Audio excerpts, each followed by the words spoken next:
How to make a mixtape. Now, the making of a good compilation tape is a very subtle art, many do's and don'ts. First of all, you're using someone else's poetry to express how you feel. This is a delicate thing. You gotta kick it off with a killer, grab attention. Then you gotta take it up a notch. But you don't want to blow your wad, so then you gotta cool it off a notch. And there are a lot of rules. We're recording. We're recording How to Make a Mixtape podcast, episode 23. But what's more important is... It's my birthday. It's his birthday! It's Roderick's birthday. He's a big birthday. Wait, hold on. I got a mouse costume with me. I'll dress up like a mouse for you. Hey! That's adorable. You look cute. Duh. I have to host cute. a conference call, and the theme is while the cat's away, the mouse will play, which is why I have a mouse costume. Yeah. You know what's always weirded me out about like ears, like cat ears, I'll say mouse ears, dog ears, is I just see a person with 4 ears. Weird. Like that's, well, I can see your normal ears. Yeah, still I know. But below, it creeps me out a little bit. It's weird. Yeah. Have you heard of this shit? Have you been down this road yet? No. Oreo. Have you heard about Donnie's it? holding up Oreo Coca-Cola Zero. Oreo Coke Zero. I have not, but I was a big fan of Coke Black, and nobody else was. So Coke Black? What the fuck It is was Coke Black? Coke Coke with with coffee coffee. flavor. Yeah, Coke with coffee. I remember that. so good. Was so it really? Good. My grandma, In when my I was a opinion. kid, used to drink chocolate pop. I don't remember who made it, but there was My like grandma would do that too. It tastes like Tootsie Rolls. It wasn't good, but it existed, and the grandma was all about it. This stuff is way better than it should be. It's Oh yeah. yeah, for sure. I'm blown away. Like I went in very skeptical, so I'm probably in an okay place, but it's much better than I thought it would be. I'll have to try it. I like that they did flavored Coke Zero. A lot of times they come out with the flavors, and it's just regular Coke. Yeah, You know. but now we got a I'm delicious not- Coke Zero. There's also drinking that. Coke flavored Oreos. Oh, An that Oreo sounds- flavored Coke. That actually sounds even better because my biggest complaint about Oreos is I'm not a fan of the basic, boring, like filling. One of my favorite fucking things to do is to go to the grocery store and see what those crazy quacks have cooked up now. The Quazy Quacks. Crazy quacks have cooked up nowadays. Oreo has gotten out of fucking control. What's the craziest Oreo flavor you've ever seen?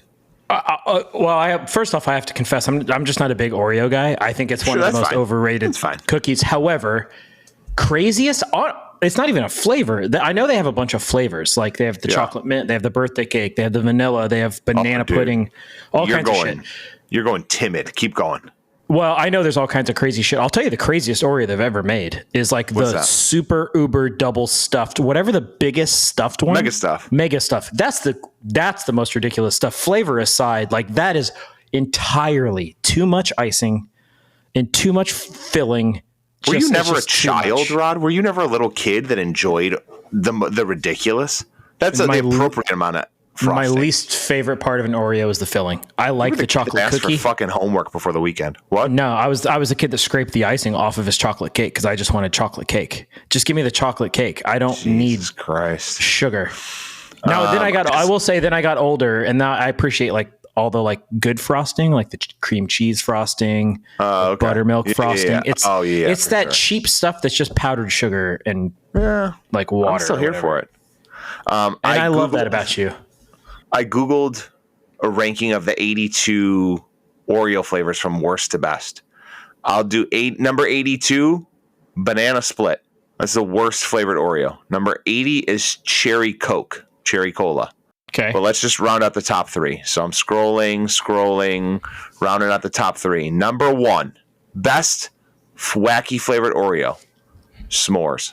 Oh, I could Oreo. see that. I could see that being really good if that wasn't icing or frosting or whatever they call it, and it was just like marshmallow fluff. Yeah, it looks like it's a graham cracker cookie, and then it's got a chocolate and marshmallowy inside. Number 2, marshmallow Krispy Kreme Oreo. So it looks like it's a Rice Krispie Treats type Oreo. Number 3, hot chocolate. Nope, I lied. Number 3, golden birthday cake Oreo. Damn. Hey, Oreo, let's talk. Maybe Oreo will contact us. Maybe we give up on mattresses and just go straight to Oreos. Maybe that's the move. Mega Stuff's number 10. You don't know what the fuck you're talking about. What? You want to know why I was late?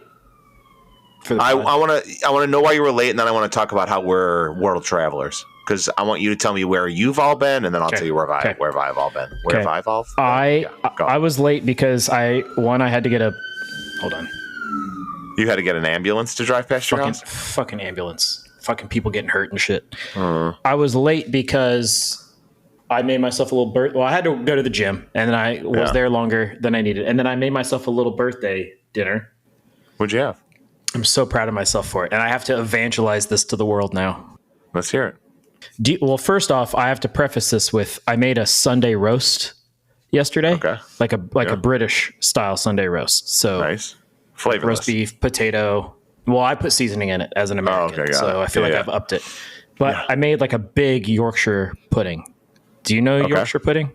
It's savory pudding. It's not even pudding. It's like it's kind of like a Dutch pancake, like a Dutch baby, but savory. Like it's got it's like milk and with a bunch of egg and flour and it bakes. So it's like an eggy, fluffy, bready thing. Mm-hmm. I made myself a dinner time breakfast burrito that was potatoes, eggs, cheese, the leftover pot roast, and I rolled it in Yorkshire pudding, dude, and baked it and made a burrito out of it and dipped that shit in gravy. And I'm sure I'm not the first. I'm sure that exists already, but I'm going to claim that I invented it for myself because I haven't seen it before. And again, I'm sure it exists, but holy shit, is your that tardiness? Your tardiness excused. I'm having some indigestion because I ate it kind of fast, but oh my god, it was so good. Fuck, and we can move on. Still. That's what I'm just thinking. You've been everywhere, and we didn't even talk about you playing your ska show. I know, dude. The show went great. I made a music video out of the experience and put it on YouTube. That. So go follow This Repeats on YouTube and watch the music video. The song is "I Fell Into This," which is kind of their sweet, romantic, touching song. I'm telling you, Tear Gas is fucking fantastic. Tear Gas is a jam. Is that a great song? I can't get Hotel Flaneur out of my head. I cannot get that song out of my head. Yeah, go listen to This Repeats, everybody. Go listen to It's kind of, by the way, it's not ska. I know we played at a ska festival and there's ska elements, but I'm trying to figure out what to call it. He calls it sad bop. I think it's like doo-wop, Dixie doo-wop ska. I don't fucking know. It's whatever. It's something. It's a thing. I would call it ska. Fair enough. It's ska. It's emo ska. Sure. Yeah, so I was in Phoenix rehearsing for that show and visiting our friend Travis, and then I was in. And then from Phoenix, you went to Durango, Colorado, and played that show. And then from Durango, you went to. Saw Greg. Saw Greg. Yeah, Scott. Shout out Scott Brewing. Shout out Dave, the owner. Listen. Dave, the owner of Scott Brewing. If you're listening, you put on a great show and a great event every year. Kristen from Scott Brewing, if you're listening, thanks for treating us like we were actually important. Save Ferris and the Toasters were awesome. I got to hang out with Save Ferris at the airport afterwards, which was cool. Then I went to Chicago and saw you. And you were in Chicago. And then we had dinner in person. We sure did. In person at Parsons. Great chicken. Great bowl of pickles. Where were you? Where was I? What do you mean? You traveled too, right? Oh, yeah. I went to Mall of America. Oh, I've never been. Oh, it's cool. That's the extent of it. Now, in addition to Mall of America being cool, it's cool. The coolest part of Mall of America is Tara, this Queen Spinner Shell Shock. So there's an amusement park in the middle of the mall. Mm-hmm. There's a Ninja Turtles ride called Shell Shock. And there's a woman that is like a social media influencer that rides the ride all the time. And she's the Queen Spinner Shell Shock. And I'll send you a TikTok. Just rides the ride? Yeah, dude. For a living? More or less. Well, I'm assuming she obviously does more, but like that, she's just on the ride all the time. All the time. But here's what sucks is that she wasn't there either day that I was there. So it's like kind of a pop-up as far as when she's going to be there. And she wasn't there either the days that I was there. And I was pissed because I kept going outside of the store being like, okay, this is going to be the time I'm going to see her on Shell Shock. And she was never on it. And I was pissed.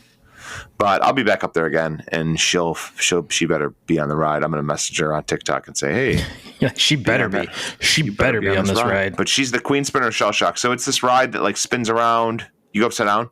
And like most kids that'll ride it, like you control how much you spin with the wings. And they'll like spin upside down like 4 or 5 times. She'll spin up. she'll spin 60, 65 times per ride. It doesn't feel healthy to do that all the time. That feels like hard on a human body. Yeah. And now I'm worried that she wasn't there because she's going through something health-wise because she's spun too many times. She's killing it. But I didn't get to see her. But I mean, it's a fucking spectacle. If you get a chance, go to Mall of America just to experience it. It's cool. In 2027, they're opening the world's most technologically advanced water park in the parking lot. Okay, what's that mean? Like, it's got like water roller coasters where you go upside down and shit, like on water. Yeah. Should be cool. That sounds terrifying. Yeah, but it's nuts. The other thing I wanted to bring up was that we apparently have some kind of supernatural power. Tell me about it. That we're still discovering. Well, we spent probably 5 minutes, me, you, and Jess, talking about how the one person in music that we hoped never turned out to be a bad person was Dave Grohl, and it only took 2 weeks. Bitch, that's right. For Dave Grohl to all of a sudden not be as nearly as good of a person as he was. I know, it's a fucking bummer. I like when you posted our text exchange. I mean, all hope is lost. I didn't know what else to say. All hope is lost. Yeah, that sucks, man. It's a bummer. It is a bummer. It's a bummer. It's a bummer. I don't want to talk about it anymore. Yeah, if you don't know what Dave Grohl did, you can find it yourself. It's a bummer. Google it. It could have been worse, but it's still very not much good. worse, but it's still a fucking bummer. Yeah. Dramatic change of topics.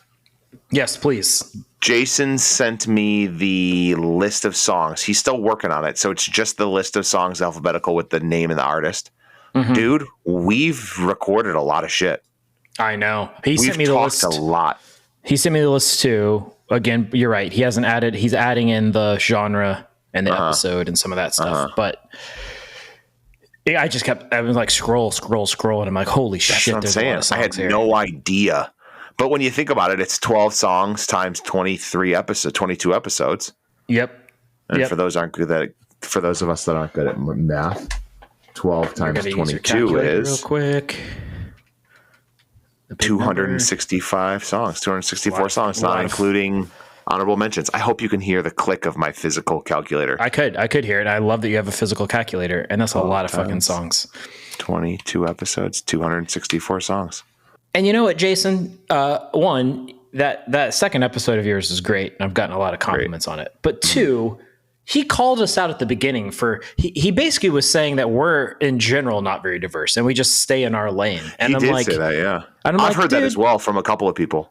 Well, here's the thing. You're going to have a stance. Like, we both grew up around the same time and both listened primarily to similar types of music. So it's not like we don't have a lane, but you can't tell me we've gone significantly outside that consistently as well when the theme requires it, because there's been 200 and whatever songs. And it's not like it's just a pop punk and 90s alt rock playlist or whatever, because it's not. Like, it really isn't. So, and okay, let me ask the listeners this. Do you want us to do like a 1940s jazz episode? Because I'll do it. I'm down. But how diverse do you want us to go here? Like, I got a bunch of shit for Lisa Loeb on the first 90s one-hit wonders, which I understand. She had more singles, but then somebody tried to give me take your side, but somebody tried to give me shit on the second 90s one hit wonders about Shy, as if they had my buddy Sean tried to give me shit and say that Shy had more than one song. No, Being wrong, Comforter Sean. Is their other single, or Baby I'm Yours. I mean, Sean, maybe you were into that, but that they are one hit wonders for sure. Yeah, they are for sure one hit wonders. But yeah, I don't know. Went to a wedding. I think the problem is. Oh, I need to ask you about that. But hold on. Yeah.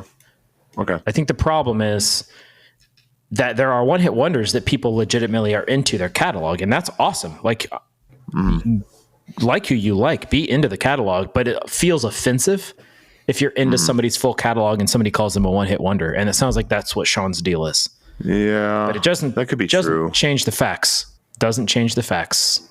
Yeah. Not many people have heard any other songs from that band. The two versions of If I Ever Fall in Love is 88 million to 9.5 million. Yeah. One hit wonder. Sorry, Sean. One hit wonder. I agree. Yeah, I agree. Keep listening to Shy. Keep listening to Comforter and Baby I'm Yours. Baby I'm Yours. Keep doing it. Who's wedding? You want to shout him out? My best childhood friend, my friend that I've been friends with for longer than anybody else. My sister was his babysitter. His name's Steve. Got married. Really excited for him. Who'd Steve marry? Melissa. They were an adorable couple. Steve and Melissa, I'm wishing you all the happiness. Steve and Melissa, this episode is dedicated to you. It is. It's dedicated to a lifetime of happiness and prosperity. There you go. And beautiful, making beautiful music together. Dang, good job. What a great tagline to kick off the episode. All right, sounds good. Let's bring in our guest. All right, cool. All right, how you want to do this? Okay, we'll say the official sticker sponsor of How to Make a Mixtape podcast is Little Gimmicks. Little Gimmicks stickers, pure quality, 100% vinyl stickers made by one big dummy in the Midwest. Great quality stickers, great quality customer service. If you need stickers, contact @LittleGimmicks on Instagram. If you mention the How to Make a Mixtape podcast, you get 10% off, and it will be perfect advertisement for your small business. Big things from Little Gimmicks. Shit, if they don't use that tagline, if they don't use that, they've dropped the ball. Yeah. Big things from Little Gimmicks. Big things from Little Gimmicks. That's good. It's @little.gimmicks on Instagram. No shit. Did they add a dot? Or has there always been a dot? It's always been a dot. Oh, shit. Sorry. My bad. All right. @little.gimmicks. Big things from Little Gimmicks. Back to the show.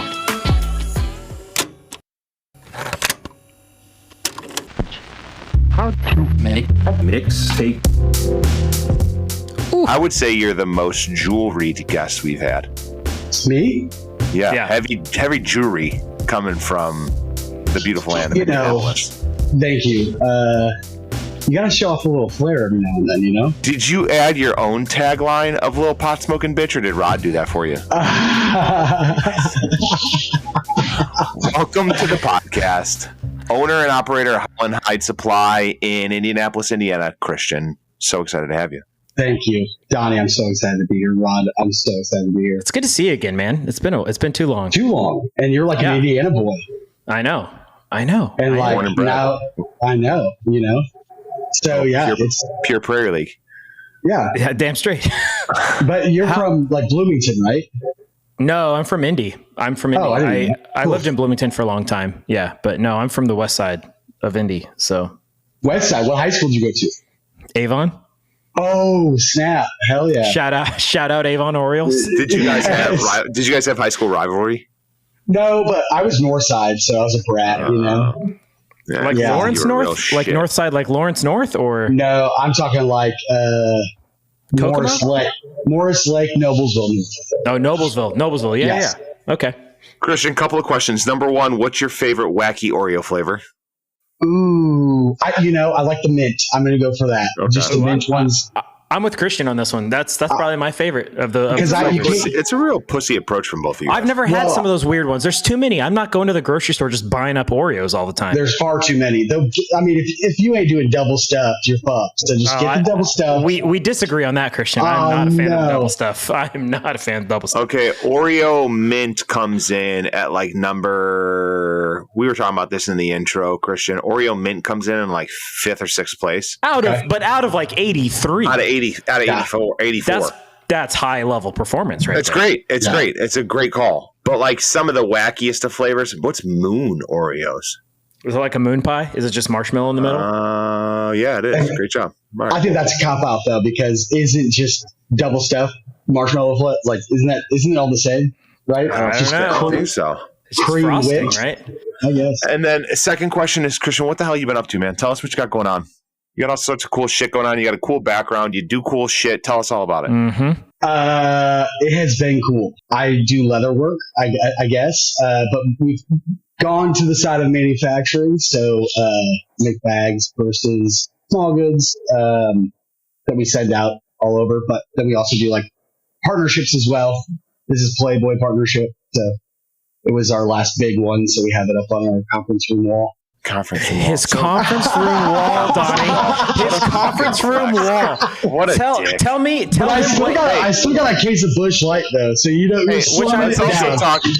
Conference room wall. At one point in time in mine and Christian's relationship, I drove to Walgreens to buy him deodorant because he smelled too bad to work with. At one point in time, I wouldn't let Christian come back to work until he made a dentist appointment. I know. And now he has a conference room wall. Small flex. All right, so Christian, the brand's called Howl and Hide. Yes. Established when? 2014. 2014. 10 years. Yes. Congrats, man. Thank you. 10 years. Thank Did you do 10-year anniversary? Did you do something cool for 10 years? We're going into 9. We're about to celebrate year 9 in January. We'll do year 10 January of 2026. We had to offset it because we got a lot of big things happening for the 10 year. Okay. But then we've also moved so many times. So it's when, is it when I first whittled in my basement or when is it, Yeah, fair enough. That's fair. Yeah. What was the first shop in Irvington? Is that right? And my house. Your house was in Irvington. Yeah. Okay. So it was my basement. So yeah. And then second one was on Mass Ave. I was in my house for not too long. And I was like, yo, I know retail. I can fucking do this. No big deal. See you later. So then I opened up Mass Ave. I was open there for 8 months and then got my first little shop and then just up and up and up. So fucking proud of you, dude. I will say, Donnie, I don't have that level of experience with Christian. I have more responsible Christian stories. That's rare. When an unnamed, you probably forgot about this, Christian. Oh, shoot. When I'm at a work meeting in Bloomington and I will leave them unnamed employee found themselves in between meeting days in jail down in Bloomington. And I had to call Christian to help me get them out of jail so they could come to day 2 of the meeting. and Christian drives down to Bloomington and gets said individual out of prison. Not prison. It's not prison. So they can go to out of jail. So they can go to the work meeting. I still do that with my boys now. I got to go pick them up, make sure they're all there. That's what you got to do. God damn, that's great. I forgot about that. All of my Christian stories are far less responsible, but it's brought us here, which is really exciting. So, Christian, tell us the theme. 2000s mall jams. 2000s mall jams. Our paths all crossed from retail working together.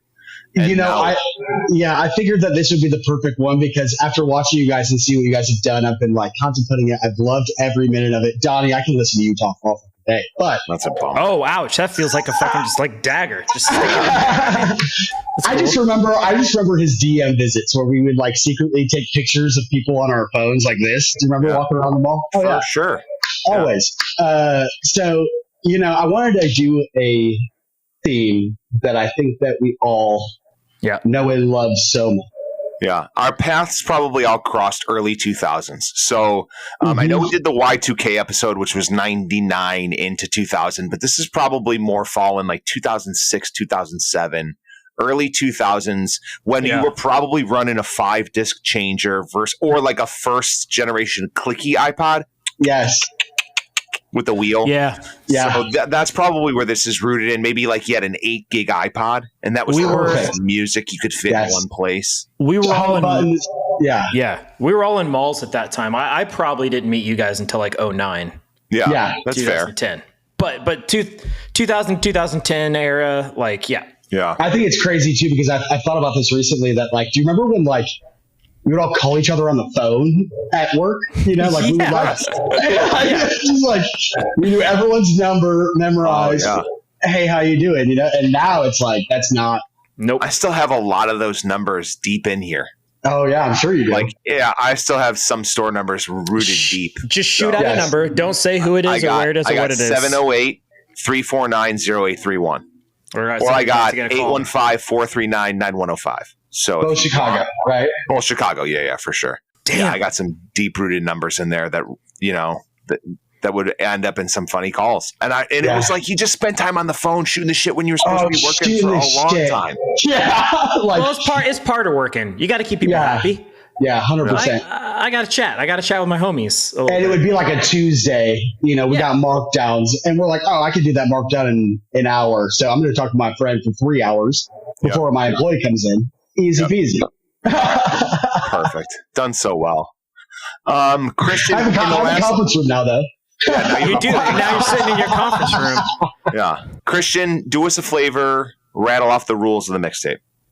I can't. There's 5 of them. I can't rattle them off. Damn. So he knows the quantity. I know. There's not though. There's 7. There's 7. Sorry, Rod. Okay. Rod does a better job with this, and the rules are what makes this tough. I have to say. Okay, give it a shot. What do you got? The first rule. What do you think it is, Christian? Well, I know that it has to be like unique in terms of genres. You can't be in one genre unless that's the theme. Unless that's the theme, which this is not the theme. That is not the theme. Well, there's just 4 songs, and then you said 1 to 2. No repeat artists. Yes. No repeat artists. Yes. Yep. Okay. No repeat artists. Mm-hmm. Doing pretty good. Gotta rope the listener in with a good opening track. Great opening track. Yes. Gotta take it up a notch with the second one because you don't want to let them down, and then you gotta cool it off a bit. Mm-hmm. Yep. Good balance of genres. You got that. It should tell a story. Track. It should tell a story. Can't be too obvious. This can't tells be a too great obscure. Story. Yes. You can't double up on the same artist. You guys got pretty much all of them. Yeah. And the last one is you got to leave the listener wanting more. Yes. There you go. This is Donnie's new favorite game, Christian, by the way. He got tired of me reading the rules, which is totally fair. For sure. Totally fair. And you guys get like deep into it, which I love so much. Like Donnie with the Necro Goblin shout out was just insane. Oh, Necro Goblicon. They followed us. They followed us recently. It was a big hit. It was a big moment for how to make a mixtape. John Necro Noblicon. Christian, this podcast is basically like some dirty fucking fingernails. You got to get really in there and dig that gunk out. And you know what I'm saying? I have to tell you, I felt it trying to figure it out. Mm-hmm. It's a brain buster, It's tough. Christian, it's up to you. You want to go first, second, or third in terms of contribution? I'll kick it off. Okay. Yes. All right. Love it. Sir. Great move. And then does that mean you're second, Rod, or am I second? Shit, I don't remember. We should probably be prepared for this kind of stuff. I think I'm second. I think it's me. Right. Okay. I got to do a shot for this. I'm sorry. This is just so exciting. Do a shot for this. Oh, man, I want to do a shot. I love that. Like, I just love you guys. I've known you Christian, guys so long. let me go get a shot. I'll edit this part out. Hold on. Go get a shot. Let's do it together. Rod's back, ready to do a shot with Christian. I'm back. What did you get, Rod? It's just whiskey. It's fucking old granddad. Can I tell you what I did just for this occasion? What's that? I saw airplane bottles in a preview. Just for this occasion, because we're kicking it to the mall. Jaeger bombs. Jaeger, dude, you should have hit me up. I would have prepped. I would have shared this experience with you. God, I love that. I didn't go to college. I just worked in a mall. Actually, I've got Jaeger. I just don't have Red Bull. Nobody should be drinking Red Bull at 7:37 at night. No, they shouldn't. I am blessed. We have this new partnership with Red Bull, so now we get a pallet of Red Bull every month just sent to our back door. Do you get the sugar-free stuff? I love that sugar-free stuff. I get both. I have the sugar right now because I drank all the sugar-free, so I'm waiting on the next leg. Can you get the wacky flavors? Do you go any Red Bull wacky flavors? Bro, we're on like a automatic, like just send these people things, so I'm not trying to mess with them. Yeah, don't. I wish they made the other flavors in the low sugar though. That's my only thing. Good call. But anyway, all right. Hey, Christian, we shooting Cheers this up? to Christian on the podcast. Stoked to have you here, buddy. Cheers. I love you guys. Cheers. Salut. Nothing like Coke Zero Oreo. Okay. All right, Christian, what are we kicking it off with? Take us to 2000 and whatever. I'm going to take you to 2004. Fuck yeah. So I was thinking about this playlist, right? I was thinking about this mixtape, and I'm literally like, instantly shot back to like my first car, trying to think about like, if I'm heading to my very first retail job at Hollister, what song would come to mind?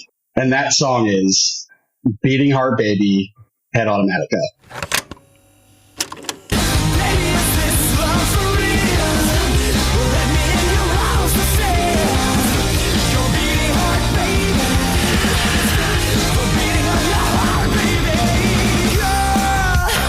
Son of a bitch. Direct steal. Dude. Direct steal number 1 on my list. I love it. Shit. So I got a job at Hollister when I was 16 years old at an outdoor mall, and I had bleach blonde hair, chin strap, diamond earrings sticking out was the man. Puka shells. And the whole nine. And they had that iPad thing on the thing, and I was like, this song was like it, dude. And then I got fired from Hollister because I got a label maker and I made labels that said "Welcome to Hellister," and I just slapped the whole store with them, and they found out it was me. Did you listen to much Glassjaw, or were you only a Head Automatica? Okay, no. So this is why this is my number one. So fast forward a little bit. It was my first like brand new record that I bought. Right, not vintage record. None of that. And I remember I went to a record store. I bought this record. I opened it up, and it was like orange, and it was Everything You Ever Wanted to Know About Silence. And I was just like, that was the first record I ever bought. So I found Head Automatica first, obviously, but then I was like introduced to Glassjaw later. And that would just blew my mind because it was like, oh, this is what this is. This is what I want to. This is what I want to listen to, Dude, It's such a good pick. Donnie, were you Glassjaw first, Head Automatica second? Not a ton of Glassjaw, but I knew of Glassjaw quite a bit. But like all the cute girls wanted to listen to Head Automatica. So it was like, I got to be a Head Automatica fan. Yeah, it's like 100%. So I had only been into Glassjaw for maybe a year before Head. So I wasn't like evangelized, but I always thought Glassjaw had such a cool, unique thing because of his voice. But I also remember thinking his voice would crush it in pop music. Many ways, many days, many faces down the line. When people whisper, it makes her nervous. And then they go Head Automatica, and that shit was fire. And like, I'm gonna throw some shade here because what Head Automatica got right was what Cobra Starship got wrong. And I'm sorry if anybody's got Cobra Starship on there, but the dude from Midtown tried to do the same thing and go pop music with You don't like Cobra Starship? I think they're fine. They're fine, dude. But Head Automatica, just head and shoulders above. I'm sorry if you have Cobra Starship, Donnie, on your list. No, I don't. Okay. But no. That Head Automatica album is so much better. Come on. Like I don't disagree. But Cobra Starship was fucking huge. And they had, like, what they did that Head Automatica didn't. But wasn't Cobra Starship a little bit of a supergroup? Didn't they, like, bring a lot of people kinda. in? Yeah. Let me tell you what Cobra Starship had. Mm-hmm. Gabe from Midtown was a hunk. It wasn't the music. That dude was a heartthrob. That's why they were bigger. I'm telling you. Head Automatica was better. But I felt like Cobra Starship was accessible. Head Automatica was fucking cool. Yeah, that's a good call. Beating Heart Baby though is like fucking great pop. Anybody like I love how good that sounds with him singing it. Mm-hmm. But that's a pop song. Anybody could sing that. Fucking Katy Perry could sing that. Britney Spears could sing that. That's a jam. Yeah. That is just a pop jam that just happened to come from like a metal hardcore singer 100%. Into pop music. It's so good. Which is very Hollister of you, by the way. The whole like metal to pop punk to whatever. Like I should get you guys a photo of me when I worked there. You would die. Can I guess? Flip flops, baggy jeans, tiny t-shirt, puka shells, blonde hair. I mean, that's you had the uniform. Talking about hunks. I know. I actually got the job. This is wild because I was visiting my buddy who worked there, and I was like running around the corner of this outdoor mall around Express, and I jumped over this flower pot. But since I was wearing flip-flops, my big toe smacked the side of the wall and split open. And so my buddy's like, "Oh, I'll help you. I'll just take you to the back room at Hollister, and we'll bandage you up." So I'm in the back room, bleeding everywhere. And I was like, "Yo, can I get a job?" She's like, 100%. I got a job. That's fantastic. What a perfect story to work at Hollister. Yeah. Roderick, is that me? Over to you, buddy. Yeah, I don't know who the hell it is, but let's say it's you. All right. My mall era was dominated by punk and pop punk. However, and believe me, I've got some of it. However, I worked for Journeys for a while. Okay. Yeah. And if you worked for Journeys or if you ever visited a Journeys, you're aware that they had every 3 months, they got a new DVD that basically had 20 songs that played on repeat. It was their way of torturing their employees by listening to the same 20 songs over and over and over and over and over. However, it's how I discovered Lil Wayne. Okay. And I got to go with A Milli by Lil Wayne. In the thinnest air, I open the Lamborghini, hoping them crackers see me. Like, look at that bastard Weezy, he's a beast. face. He's the dog, he's the motherfucking problem. Okay, you're a goon, but what's a goon to a goblin? Yes, a Millie. From the Carter 3, 2008, which I was working at Journeys in 2008. So that's still my favorite. That's my favorite Lil Wayne album. It's my favorite Lil Wayne album too. But this was the era of Lil Wayne, right? This was the era of like Drake was starting to come up, and he was known as Wayne's protege. This was like the whole. What was his crew called? I should know this. What was his crew called? Like Birdman and like fucking Tyga and like all those people, Lil Mama and stuff. But every single Journeys DVD that came out had something Lil Wayne on it, whether it was him solo or him featured on something, or his crew, his like Big Money Million. Yeah. What am I like? Cash Money Records stuff. Yeah. Like all It's the not Cash Money. Cash Money was. It's Cash Money Millionaires. No, it's not. It's Cash Money Millionaires. No, it's not. It's Young Money. It was Young Money, Cash Records. Money. It's both. It's Young Money, Cash Money. Remember, it was the YMCM. You remember the T-shirts people would wear? It was like the acronym. Young Money Entertainment, Cash Money Millionaires. That's what it is. It's both, Donnie. It was both. We're both right. That was the full thing. Young Money Entertainment, Cash Money Millionaires. There's probably somebody screaming at the fucking that's now because I've got something wrong.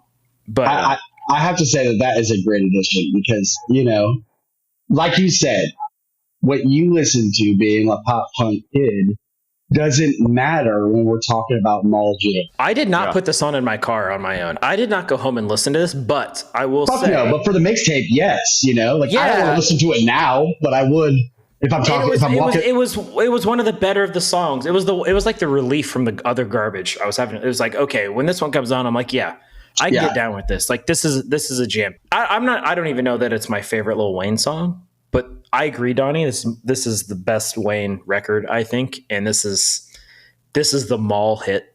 You know, this is like the radio hit, and this is very late 2000s in mall. Rod, let me just say, because you said I was working at Journeys in 2008 at this time. Let us all just step aside and say, Rod went to college.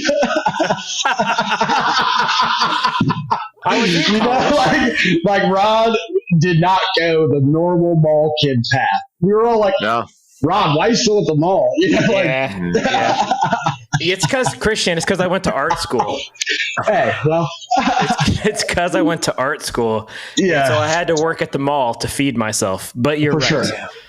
That's why for you to be in 2008 and you still be at Journeys, it's because of that. It's because you were later to the game in terms of I was. Because you were doing responsible shit. I was a second year senior in high school, in college. Second year senior in college because I lost some transfer credits, all that bullshit. But I was like in my 5th year of college at this point, working in Journeys, and then eventually Journeys Kids, which made me wear a button-down shirt, which I probably bought at Hollister. Hell yeah. Skin tight jeans. God, it wasn't that long ago in the grand scheme of things. I know. It seems like... Think about wearing skin tight jeans at Muska, Sky. Dude, that was my jam. And give me an American Apparel deep neck. Fuck it, Deep V. Oh, fuck it. It was the game Deep V over. era. Oh. It was the Deep V era. Because you know why? I'm my different, Urban Outfitters. Yeah, I'm different. Just like all these other dudes who are wearing the same thing. There's a photo of me. Today's my birthday, Christian. Which, dude, thank you. Happy birthday. Yes, there's a photo. Damn, you're a Virgo, right? I am a Virgo. Yeah, very analytical, and Rod is 100%. You know what? I can get witchy, Maddie is not gonna let me live this down, Donnie. He just said that. He just said that. That's the best. That might be the best tagline of an episode is I can get witchy. That might be the name of this episode. Nobody will have any idea what this is. Yeah. Donnie, we will post this photo on Instagram. It's an embarrassment for me, but we will post it. There is a photo of me on my birthday, probably circa 2008, 2009. Where I have a pop art printed white, but with pop art print V-neck with a purple zip up hoodie, with a flat bill on and my hood up. at my birthday, and my sister posted a photo of that with me, and then Gabe of Cobra Starship right next to me wearing the exact same basically fucking thing. Of course. You know, I just shat on Cobra Starship, and I'm over here just dressing just like the fucking dude. Guy. Were you wearing Toms? What kind of shoes? No, I never did the Toms. It was probably rainbow checkerboard Vans. Okay, yeah. For a while, but yeah. All right, Donnie, what you got?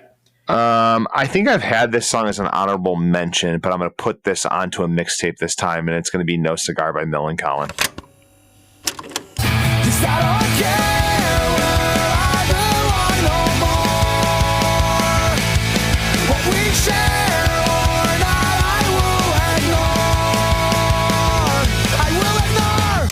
Oh, nice. And it belongs on this because it was one of those songs where we talked about it in the past. Millencolin was never one of those bands that made the break, but this song was on every single compilation. We've talked about Tony Hawk Pro Skater. It was on that. It was on the second one of those. It was on like every single Warped Tour compilation in the early 2000s. But for whatever reason, this band never got the break, but they're fucking awesome. They're great. Yeah. This is a great fucking song. It's a great early 2000s. That was the whole thing. When you had the 5-disc changer, you could either go 5 artists or you went 5 compilation discs and then you got like 60 artists, you know? And then it was like never really that dull of what you were listening to.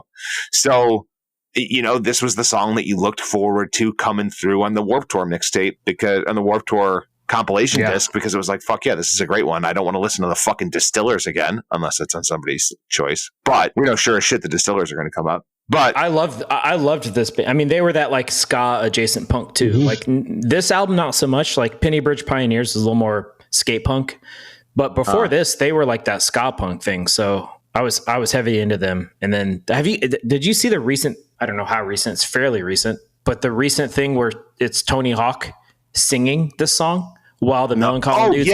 Oh, yes, really? I did see that. Yeah. Did you see that? They played live somewhere. It was for a Tony Hawk anniversary or something like that. Well, it's 2 things. So he sang it live, but then they did a video and it's just him skating and singing it while like the other dudes play it virtually. Huh. I haven't seen that. It's dope. But yeah, it's still their most streamed song, 96 million plays on Spotify, which is pretty huge. They still average 700,000 monthly listeners, which is pretty decent. Like, I really loved True Brew. That was a more recent Millencolin album, 2017. And it's a great fucking album. Yeah, that original Penny Bridge Pioneers is just, it's a great fucking album. It's a great fucking song. You're right, they are like punk ska adjacent. But this was a great song anytime it came out in the store. So did you like their other stuff, like Home From Home and Kingwood, like the albums after Penny Bridge Pioneers? Like I thought Home From Home was a jam. I didn't listen to it a ton. I remember Penny Bridge Pioneers being a big listen, and then you know, it came out in 2000, and then the 2000 wave of music was so big that it was hard to fix it all. And True Brew came out in 2015, not 2017. My bad. All right, let me cross that one off the list, and we're going to kick it back over to Christian for a second choice. Christian, what's your second song? If you steal another one, I'm going to be pissed. I'm going to take us a little bit farther. We're going to go to 2006. Okay, we're getting a little later. And I had to switch it up a little bit. Mickey Avalon, Mr. Right. Who that dude sleeping with your girlfriend? Getting nude and rude in your bed. Same dude that your sister like. Mickey Avalon, call me Mr. Right. Who that man in a black sedan with? Oh, fuck yeah. You know, in a world where we all just wanted to fit in, we found Mickey Avalon, you know, who was just doing his thing. He was part of that crew. Who was the dude? He was Dirt Nasty. Rex, right? Dirt Nasty. Yeah. My Dick, which is a phenomenal song. I was trying to pick one, but, you know, I was also like trying to think like what stores I would hear these things. I know I would play Mickey Avalon. Yeah. And I mean, you would go to Journeys or not Journeys. Well, I had friends that worked at Journeys that would turn the disc off and put their phones in. But like, you know, you'd hear it everywhere for a little amount of time. and then he just disappeared. And if you look at him on social media now, seems to be doing better than what I thought he would be doing. Hey, let me tell you something, Christian. If you want to come to Chicago on October 5th, we can go sit at the Bottom Lounge. If he's playing the Bottom Lounge on October 5th. Yo, let's go drink Cokes together at the Bottom Lounge and watch Mickey Avalon. I love that. Absolutely can. His photo on Spotify does not look like he has aged well. No, but he's not. He's still alive. Yeah, he is still alive. He is still alive. I was underage. Is that the bar? Is that the bar for him? You're like, hey man, 2024 Yes. is still alive. Good for you, dude. Yeah. Well, I snuck in and I saw him when I was like 18 and at the boat, and I was like, dude, this dude fucking gets it, dude. I was obsessed with that song. Is this like MC Lars kind of like? I was never into. Did you ever listen to Mickey Avalon? Not really. Rap. Did you? Well, I'm listening to it now. It's giving me MC Lars vibes. So I wanted to switch up. I didn't, just as you did, Amelia, you know, I wanted to make sure that I hit notes that was like, and at that time I'm looking at, you know, Couch Tour days and shit. And that Mickey Avalon, Dirt Nasty, all those dudes were like very prevalent within our culture. Oh, yeah. It's saying like Swayze and Riff Raff and stuff for similars. Yeah. Yeah. Yeah. It makes sense. Mickey Avalon, like, I remember My Dick being the biggest song. Like, but it's crazy because it's not his most played song, but I remember My Dick pretty regularly.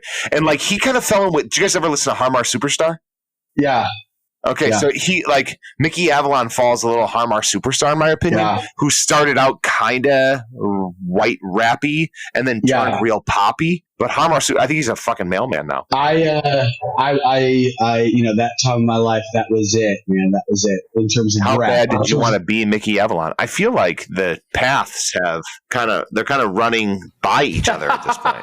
Well, I think that they passed a while ago. I think that when you were buying me deodorant at Walgreens, we were there. Yeah, you guys were at the intersection. And then, yeah. Okay, cool. So it could have gone one of two directions. So your level of measure could be, well, Christian's still alive, but instead you're in your conference room. Exactly. I'm not wearing I am wearing a deep V, but not like I was at that time. You know? It makes total sense. Yeah, for sure. Yes. Fantastic. All right, cool. Roderick, over to you, buddy. Yeah, so I'm going to get into my pop punk thing here. And this is a band that was everywhere when I was working at the mall. And I actually didn't really like them at the time, but I've since come around to them. And I'll tell you the band. It's Paramore. Oh, yes. Fucker. Son of a bitch. Are you kidding? What's the song? Well, here's the song, and here's why. So, like, again, I wasn't huge into them at the time, but I've since come to not only respect them, but really, really like them. And I mean, dude, the song that just expresses the drama and bullshit of working at the mall is Misery Business.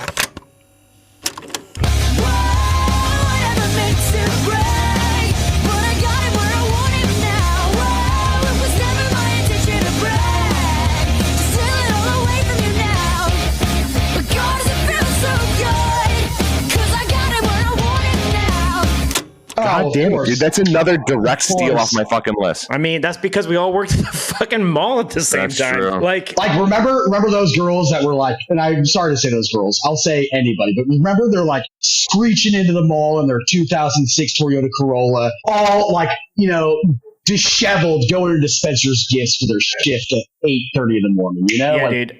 I worked. That is Misery Business. I also worked at Hot Topic, so I saw my fair. I saw my fair share of Haley cosplay, basically. Before cosplay was even really like a known thing. They're still crushing, dude. They're opening for Taylor Swift right now, and they're crushing it. Yeah, she did her solo shit, which was pretty fucking good. It was really dark, so good. Like really, Rod, did you listen to Haley Williams solo shit? It was kind of indie rocky. I did, and it's all good, and I think that's what I meant by it. So, all right, I mean, well, we're all basically the same age. I was like a punk kid. So like when this stuff started coming out, it was like all stuff influenced by what I listened to. Yeah. And I was resentful of it. I was like, but just listen to the shit. Yeah. Just listen to the other shit. Right. But that's just a generational thing that happens with everything. And then it took me a while. And over time, I'm like, no, they have their own thing. They're really fucking good. She's an incredible songwriter. that showed with her later stuff, that got more poppy, that showed with her solo stuff, and they're great performers too. Like they can rock a stadium. How many people can rock a stadium? Yeah, Paramore's first album is still better than Riot. Like Riot's a great album. That first album, All We Know Is Falling. Am I right there? Am I totally off? I would agree with you, Donnie, but I would also say we all know Riot so well. Yeah. Oh, for sure. Riot was the breakout. Yeah. All We Know Is Falling. And yes, I do know this album, Donnie, with the couch, the empty couch on the cover. It's good. Yeah. Yeah. Great fucking album. It's so cool. Isn't it wild to like listen to those types of songs now as an adult and like, damn, they killed it. You know, they crushed it. And if I name another band that somebody else has picked, I think that's okay because basically, like the kings and queens of the mall scene at this time was fucking Fall Out Boy and Paramore. It was like, oh yeah, don't forget about. Well, I don't know if I say it. They were like the prom king and queen, basically. Yeah, right. It was like go either way. And not to gender this because it's a guy. That's not even what I mean by that. It's just that it was like take your pick. It's one or the other.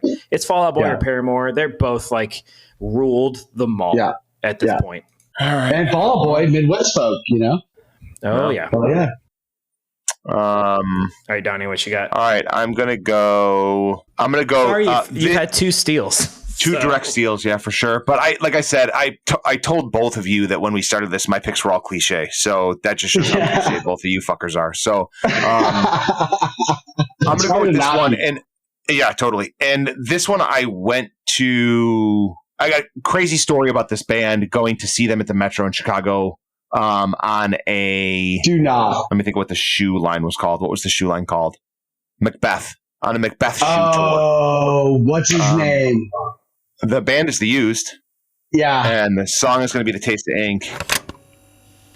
Tired and I felt it for a while now. This seemed lonely. The taste of ink is getting old. It's 4 o'clock in the fucking morning. Each day gets more rambling like the last day. Still I can see it coming. What?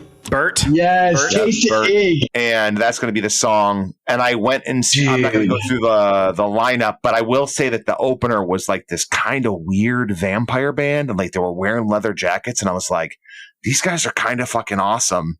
And like they were running around. And I'm like, man, this band's got potential to be pretty good. And it was My Chemical Romance opening. Oh, shit. So, yeah. So, and another one whose first album's fucking fantastic. But yeah, so I'm going to do The Used. Taste of Ink is going to be my song. That is so good. I saw them in the last 2 years, and I was like sweaty afterwards. I was so. Are they still good? Are they still killing it? Crushing it, dude. I mean, really? As much as you can at this point, yeah. You know, absolutely. I saw The Used in Coheed and Cambria 2 years ago. Shit. Yeah. Oh, bro. And I'm just like, you know, it was just like, holy shit, you know? That's great. What a great show. Yeah, 100%. Yeah. I remember this record came out, and again, being a grumpy punk rock kid, one of my buddies bought it and I guess he felt it was too screamo, too modern, and didn't like it and gave it to me. Emo. He gave me the CD, and I just fucking burned that shit out because this first Used record was so good. Mm-hmm. God, is it a fucking great album. 2.7 million monthly listeners still. What'd you say, Rob? You know who produced that album? The dude from Goldfinger. That's right, John Feldman from Goldfinger. Yeah, John Feldman. He discovered them. Really? Yeah. Yep. Yeah. It was like them and Story of the Year, and they're still putting out new music. They had a new album come out in 2024, so they had a new album come out this year, and then they got a new called Meds. But I'll give it a listen. Fuck it, I'll try it. Bert's still there. Bert's still singing.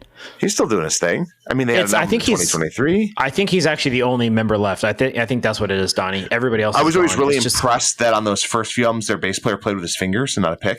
Which I thought was pretty impressive because they were like at pretty aggressive bass lines to some of the shit that they played. I was always kind of blown away. Musically, they were really good. I really liked their music. In addition to Bert being a good singer. I got to ask you something, Donnie, as a Chicago guy, because when I was just in Phoenix and Colorado with my buddy. Mm-hmm.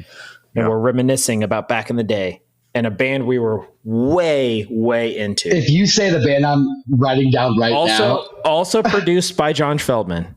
But were you a show-off guy? Oh. No, I don't have much. Much relationship. Dude, neither of you know Show Off. Let me pull this up here. Let me take a gander.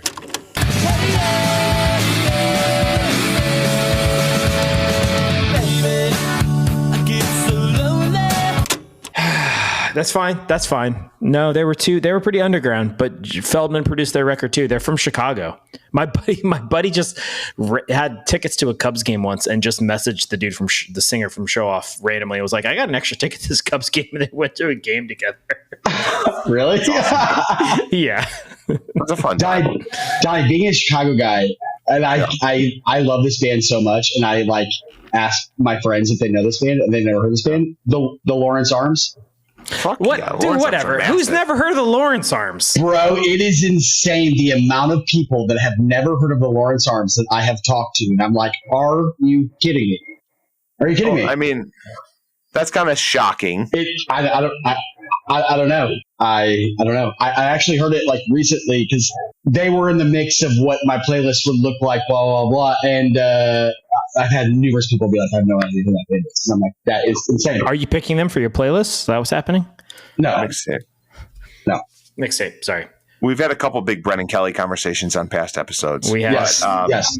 Yeah, the Lawrence Arms are quintessential Chicago. It's kind of like quintessential. That was like top fucking tier.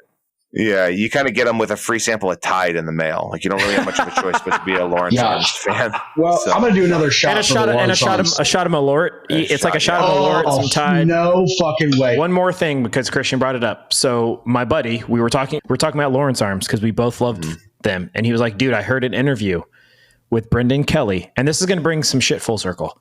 He was like, I heard an interview with Brendan Kelly where he was saying that the biggest influence on the Lawrence Arms sound is the 1990 album Hold Me Up by Goo Goo Dolls. And I told Ashley Urbano that, and she totally agreed. And then I went and listened to Hold Me Up by Goo Goo Dolls, and it straight up fucking sounds like the Lawrence Arms. Really? And I shit you not, dude. It sounds... This is what Brendan Kelly said. And it sounds exactly like it. You could, like, they took the drum vibe, they took the rhythms. That's crazy. Like, and I mean, it's not one for one. Like they did their own thing a little bit, but as soon as I heard it, I was like, oh yeah, that's Lawrence Arms. Lawrence Arms were heavily influenced by early Goo Goo Dolls. So, bro, it has like the only reason why I say that is that I literally had this conversation like with 2 different people this week, and they were like, I have no idea who that is. Who the Lawrence Arms is? Wild. Yes, it is Indianapolis. It's not that wild, I guess. It's been a while. It is Indianapolis, you know. We have the Colts, Howell and Hyde, and the Race. That's it. That's right. Yeah. Oh, and Tyrese Halliburton. And John Mellencamp sucking on chips. No, John Mellencamp's not Indianapolis. He's down. That's fair. He's just Indiana. We got Mike Epps. That's what we got. Yeah, Mike Epps. Yeah. Dr. Pista Crabface. You have everything, Donnie, up there. You guys have so much. I'm saying Indianapolis has got Dr. Pista Crabface. My sister's down there. Oh yeah, Krista. Yes, and it's so funny because I'll never forget. She came to my shop and she was like, "Do you know Donnie?" And I was like, "I know Donnie." And she was like, "I'm his sister." And I was like, and now I see her all the time, all over the place. Yeah, she's doing a bunch of shit. Yeah, she's smart. She's smart. So fucking smart. She's so she's such a dick. What happened, dude? Yeah, I know, right? Exactly. You're not wrong. You're not wrong. Like Donnie always big brothered me on everything, and then I find out that his sister's a fucking doctor, and I was like, Donnie, what the fuck? Yeah, for sure. You're not wrong, Donnie. You got the personality and speaking ability. I got the common sense. She got the book smart. She got the brains. Yo, that photo of your mom supervising your sister up on the roof with a helmet on. I died. I died. I died with a bicycle helmet on. Okay, so my sister bought a house in Indy. Not too far from you. Not too far from you, Christian. I think she's pretty close to the shop. Yeah, she is.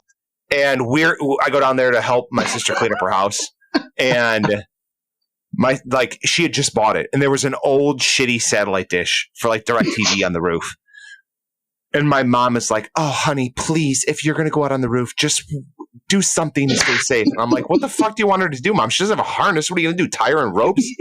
And she's like, "Fine, Mom, I'll put my bike helmet on." And just willingly put her bike helmet on like that's going to stop a fall from the second story roof. And there's a photo that I took because I was on my way to Home Depot of my sister on the roof of the house in a bicycle helmet cutting a satellite dish off the roof. Yep. And my mom just like digging up the garden. It's the best. It's ridiculous, dude. It's ridiculous. So ridiculous. You should have said one of us is a doctor. Dude, the fact that my sister just did it so willingly, like no argument, is incredible. Oh, so good. Yeah. Oh my God. Yeah.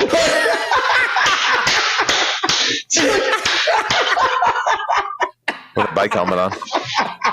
Oh, you motherfucking God. Donnie. So ridiculous. Donnie. If you ever put out a solo record of any kind, that's your cover right there. That's my album cover for sure. That's your album cover. Yeah. Chasing my God. Yeah. We're back over to you, Christian. Let's keep it going. What do you got? My Friends Over You, Newfound Glory.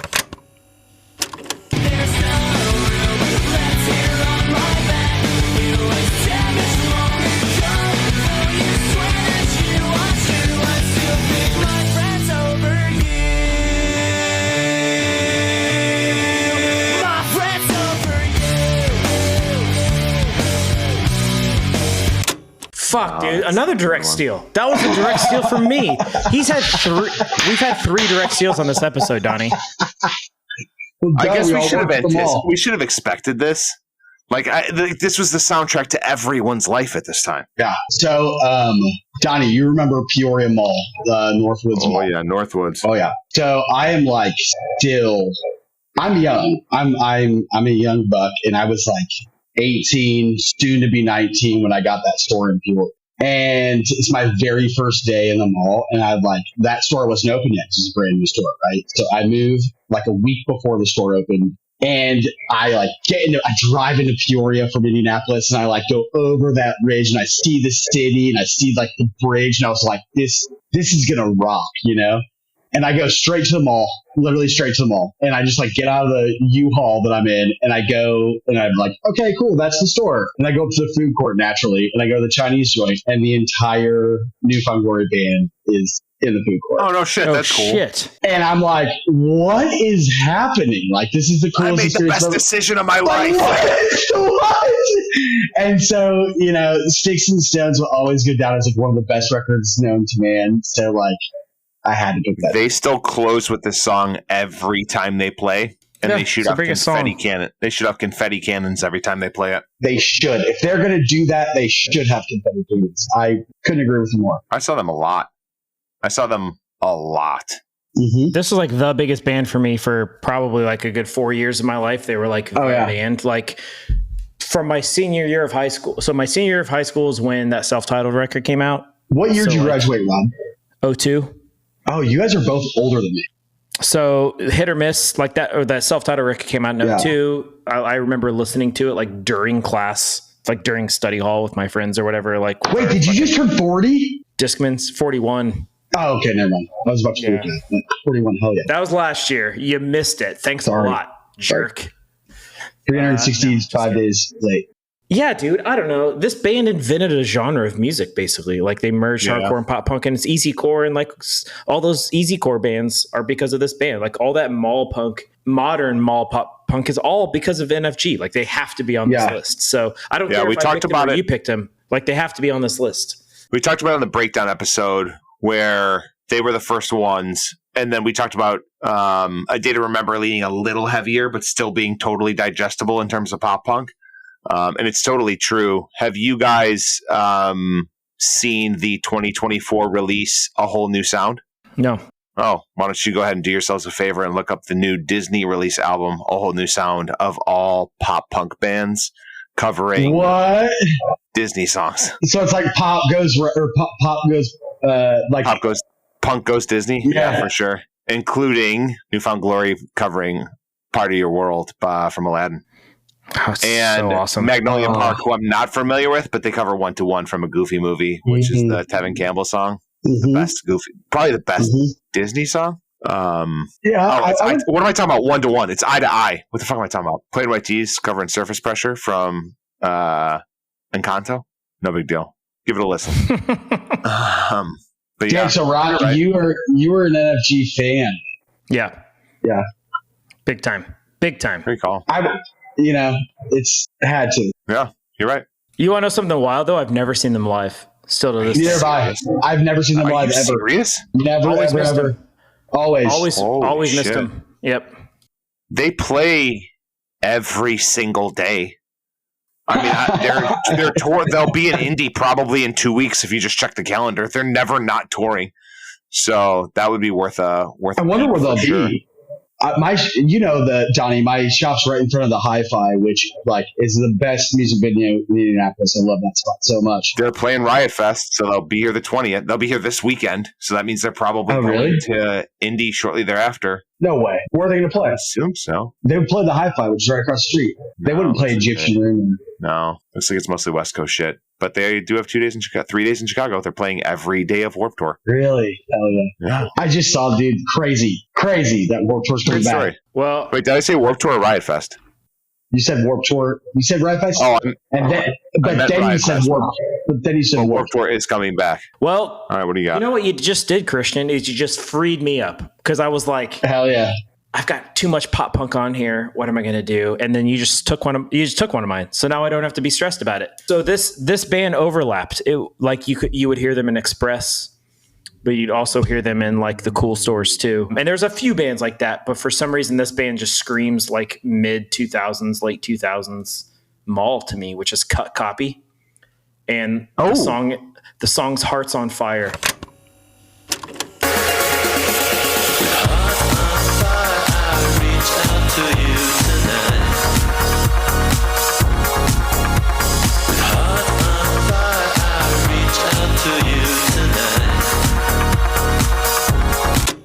Fuck. Yeah. Do you remember this band? That's a cool one. Fuck yeah, I do. Weren't they everywhere in the mall? It's yes, they were. It's like mall friendly electro pop, but for some reason this band 100%, this one crossed over into cool stores too for some reason. It was Cut Copy, Banshee, Junior, Senior. There was a few electronic artists that kind of crossed over into the more hip mall. Hip for the mall, but hip mall world. And Cut Copy was a big one for me. There's a few songs I could have picked. Hearts on Fire is my favorite one. But yeah.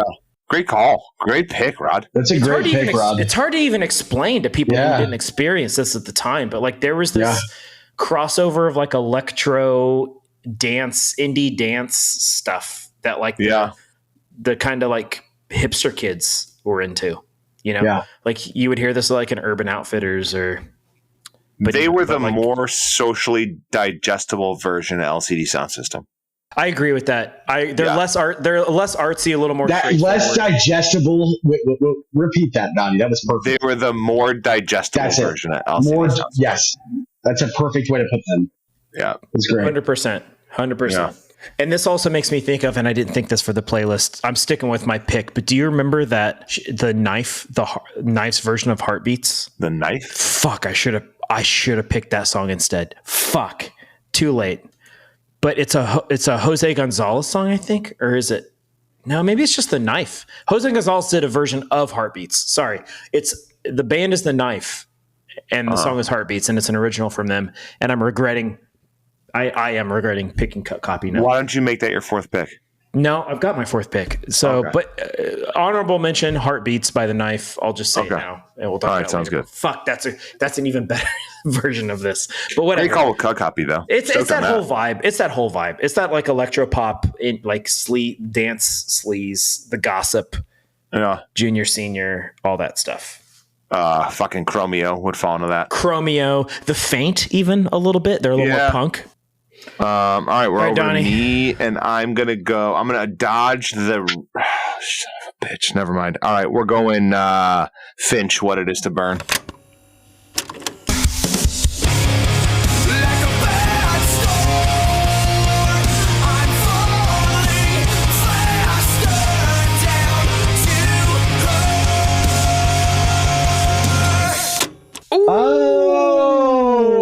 That's a good one. Yes. More Drive-Thru Records.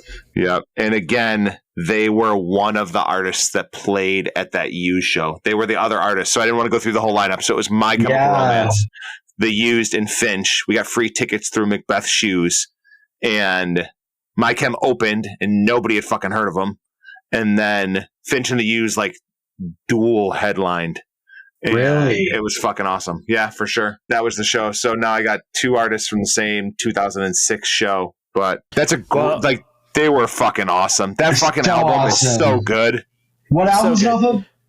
I think it's called What It Is to Burn. It's called What It Is to Burn. It's the one with the ice cube tray on the cover. And I was just looking to see like what record that was on, and I'm like, damn, Finch, dude. You know what's wild, Donnie? They just toured for the 20-year anniversary of that album in 2022 because it came out in 2002, and played that album from beginning to end. When I made my preliminary big long list for this episode, it was like 75% Drive-Thru Records bands, and now I have not picked a single one.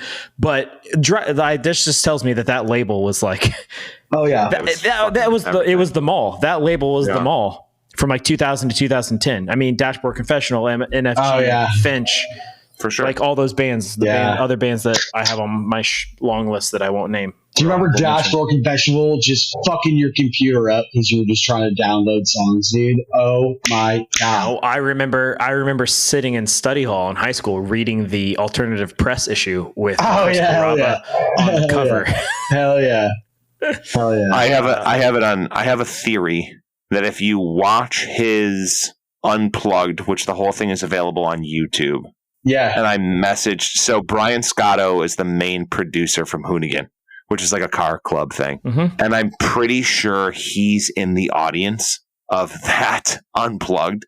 So much so that I've messaged him on Instagram, like, is that you? But he never messaged me back because he's got millions of followers. But at some point in time, I hope our paths cross and I can ask him. Yeah, Dashboard Confessional is playing the Marat on September 22nd, this Sunday. Do it.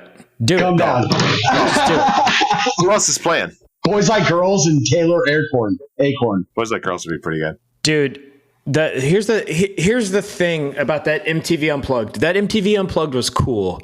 Oh yeah. But I feel like people forget the first Dashboard Confessional record came out on Drive-Thru in 2000. Swiss Army Romance. Yeah, it was Screaming Infidelities, dude. It was just him and a good. Yeah, it was the first version. Well, there was the full band version on the next record, but there was the first version, which was that. Just solo, It was just him and a guitar, and I love that album. That was my favorite. He made panties drop. Didn't he get in trouble, or did he not get in trouble? I think he's dodged controversy. Unlike Dave Grohl. Chris, what's his last name? Unlike Dave Grohl. Caraba. I know. Caraba, that's it. Yeah. Yeah, that first Dashboard record was great. But not to get away from Finch. Finch was... It's a great pick, Donnie. I love this record also. You could have thrown Drive-Thru Records. There was a couple years where Drive-Thru could have put out like a Tiny Tim record, and I would have thought it was the coolest shit ever. Yeah, sure. Like, you know what I'm saying? Like, I just trusted whatever they put out. It was like them and Vagrant for a couple years. It was just like, just feed it to me. I still feel that way about Vagrant. Who else did Drive-Thru have? Finch, What It Is to Burn? Everybody. Dude, something corporate, Midtown. Yeah. Like... I don't know. The list it's a pretty big list. That first Dashboard record, RX Bandits. I mean, I could keep naming bands, but hell yeah. Yeah, they had everybody. Donnie, is it past your bedtime? Past my bedtime, dude. I had to turn the lights on. It's already dark. Same. Over to you, Christian. What do you got? What's your final pick, Christian? Final pick. Pressure. I don't give a shit what kind of music you like. You like this. I believe in a thing called Love the Darkness.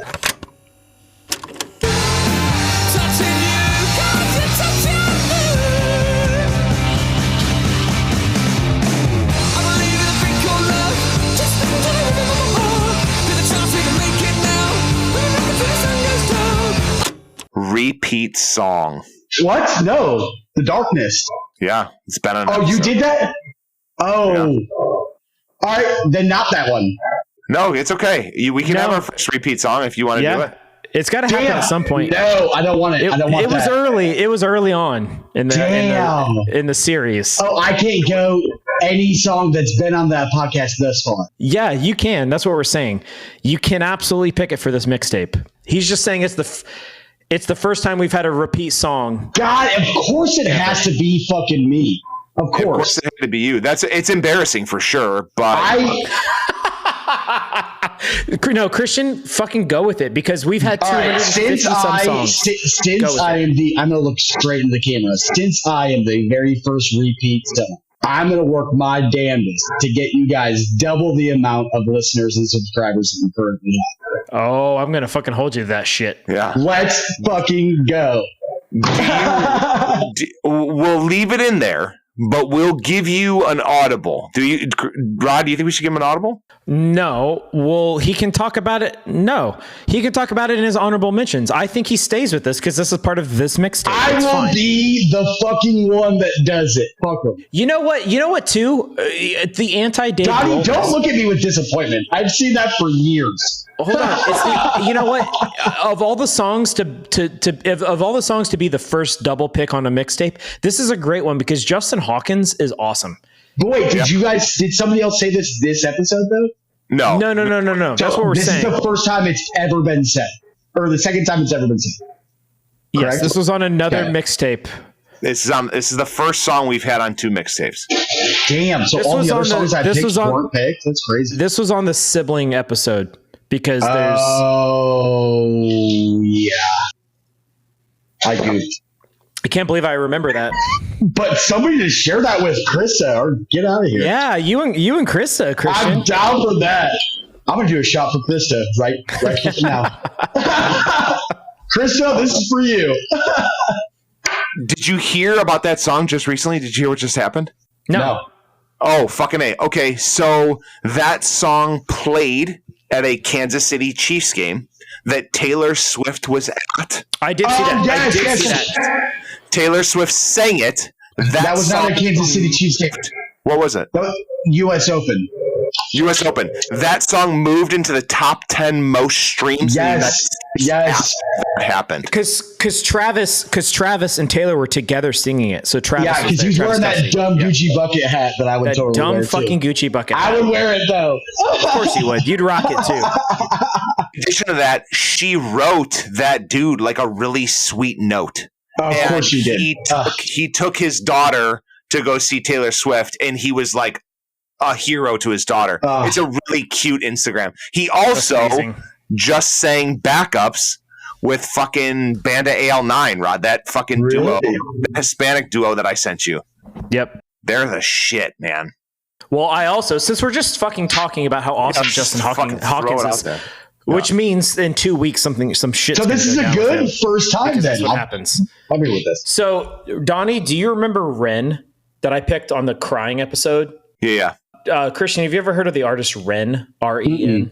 That's okay. Donnie, you remember Ren. Listeners, I hope you know Ren. So Ren has been going through some shit online where he does like 95% of his beats are his own, but he bought this one beat and he bought it legally through like a portal where he bought the full license to a beat, but the guy who made the beat had apparently stolen part of it. And so now this dude put out music that he's fucked kind of legally, even though he didn't do that. The beat maker did. And it's this whole thing. It's this whole online legal battle. But Justin Hawkins loves Ren, loves what he does, thinks he's like one of the better, like modern, hard on your sleeve musician types. And he has been fucking going for bat for Ren online and like posting these videos and stuff, dude. He's just a good dude who loves artists and loves music. And so, you know what, Christian? I'm afraid to even talk about him. I'm glad you like. He's a great second pick kind of guy. Like, yeah, I know. I say that now, and in 2 weeks, somebody's going to come out and say he's some kind of crazy controversy. He's eating cats and dogs. Their grandma. Did you hear about dude? Insane, insane. Man. What a world we fucking live in. What a world! What a world! What a world, man! And you know what's so funny is that all of us, yes, we're kind of close, not too far, but it's good to hear you guys say, "What a world! What a fucking world!" Cats and dogs. Christian, like we've talked about a bunch, but 30 seconds. Why the song? Because you didn't actually get to explain why this song. Because it didn't matter. It didn't matter what you liked. It didn't matter what you listened to. It was glam rock at its fucking finest. And it was this beautiful ode to glam rock in a time where glam rock was not really prevalent. And I just loved it because it stood so out of place. And everybody loved it. I don't care who you were. Yeah. You fucking love that song. It's true. Yeah. It didn't matter what genre of music you preferred. That album made you like The Darkness. It didn't matter. You want to know what's crazy? They would have been a great artist for sophomore album. Their second album called One Way Ticket to Hell and Back, which is the best, funniest fucking album title I've ever heard in my entire life. Yeah. It's an incredible second album. They crush on the second album. I'm going to tag Justin Hawkins on everything that we put. You should. Tell Justin Hawkins that if you need a hype up song, it doesn't fucking matter. If you need to like motivate team, if you need to motivate, if you and your partner are getting like, if you're like not happy with each other, you play that fucking song and it makes the world a better place. I don't give a fuck who you are. It's the best. I love that. I love it. They're recording right now too, by the way. I know that from watching him on YouTube. So they have an album that came out in 2019 called Easter is Canceled. Fuck, that's funny. God damn, that's funny. God, they're fucking great. Great call, Christian. It's okay to do that it's the first, second time song. It's a good one. It is a good first, second time. We've had multiple second time artists. We've actually had The Cure's been on 3 times. Yeah. So, but this is the first repeat song, but that's okay, Christian. It was bound to happen. Damn. Yeah. So you're forgiven. I'm Roderick. Okay. Yeah. I'm just going to go to my core of the 2000s. Yeah, let's hear it. Fat Lip, Sum 41. Attention that we crave, don't tell us to behave. I'm sick of always hearing at your age. I don't want to waste my time, become another casualty of society. I'll never fall in line, become another victim of your conformity. Back down. Oh, that was yes, because you don't. You know, that's like No, was it all? Yes. I mean, it's amazing. It was everybody knows the lyrics. I know. I mean, I know. Yeah. He got married to Avril Lavigne. Like, it was just a mall couple. Yes. It was mall punk at its finest. The music video was amazing. So, like 3 years ago at our holiday party at work, we picked a place where there was just an open room, and we knew they did karaoke that night. So we're like, oh, hell yeah, we'll just have this party in this room, and then we'll just do karaoke with everybody else. And that's our holiday party. And me and my employee karaoke that song, and I was perfect amount of like drunk, to like so understand all the melodies. Is great. You want to know what crushes at fucking karaoke? I can't wait to do a karaoke episode. We got to do one. 20 episodes. That would have been a good one for you. Yeah, that would have been a good one for you. Can I be the second repeat then? And you're fourth repeat. 3 repeat guests. Oh, you have? Oh, you'd be the fourth, though. Claimed he fucking listened when we started. You remember that? Oh, my God. You remember when he claimed he listened? I did. You know what's crazy? Sum 41, never really cared for him. You're an idiot. That is so false. What? Never really cared for him. But I have to say, that song, though, is pushing the budget. That's a hard 2000. That's 2002. Like, that's 2002. Oh, I thought it was 2000. I think so. 2002, 2001. So here's the deal. In high school, and then you can go, Donnie. I know you're chomping at the bit. It's dark outside. No, I'm good. It's your bedtime. I'm good. So even though we were from Indianapolis, a suburb, it was nothing. But I had some friends who were just fucking ballsy kids. And in high school, they got themselves in on every fucking street team. Because that was a thing back then, street teams. And that's every fucking like label booking agents list. So we were booking bands to play at the Emerson. We were booking bands to play at the Festivilla and the Volcano Room and stuff. The Hoosier Dome. The Hoosier Dome, all that shit. We were getting like shit sent to us all the time. So we were getting albums before they came out. And one of the things we got not All Killer No Filler. We got what was the record before that? The first record they put out before All Killer No Filler bugged me. Half Hour of Power. It's called Half Hour of Power. We got heavy into that record. It was like punk, pop punk, ska, hip hop, all mixed together. Half Hour of Power. I was heavy into that record, Donnie. Before, and not this isn't like one of those bullshit hipster things. Well, I knew this band before. We were lucky. I had some ballsy friends who were on street teams.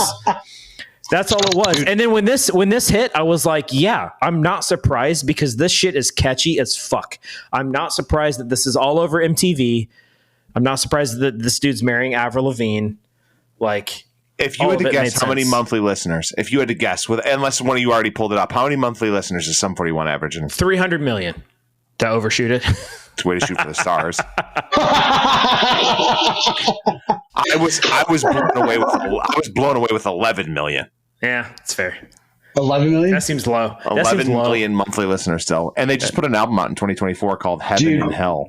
That was like that's like the glory days of like good music videos, right? Like, remember that when that music video came out? It was just like insane.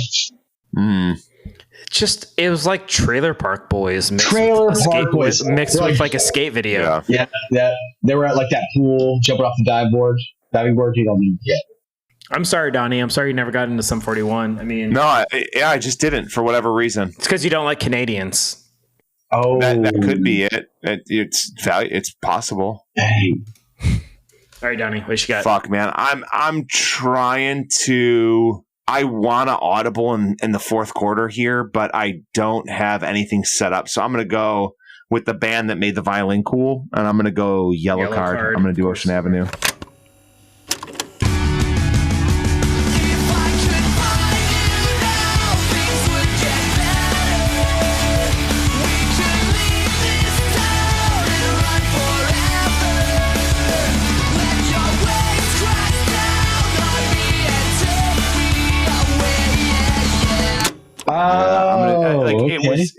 That's a great fucking karaoke song. But yeah, that was a great fucking song, and it just like still doing it. That band's still. They broke up for a while, and then what's his name, Michael Ryan, whatever. He did like some solo shit that was okay, but then he was playing guitar in what the fuck band, Newfound Glory for a while, which was fucking awesome.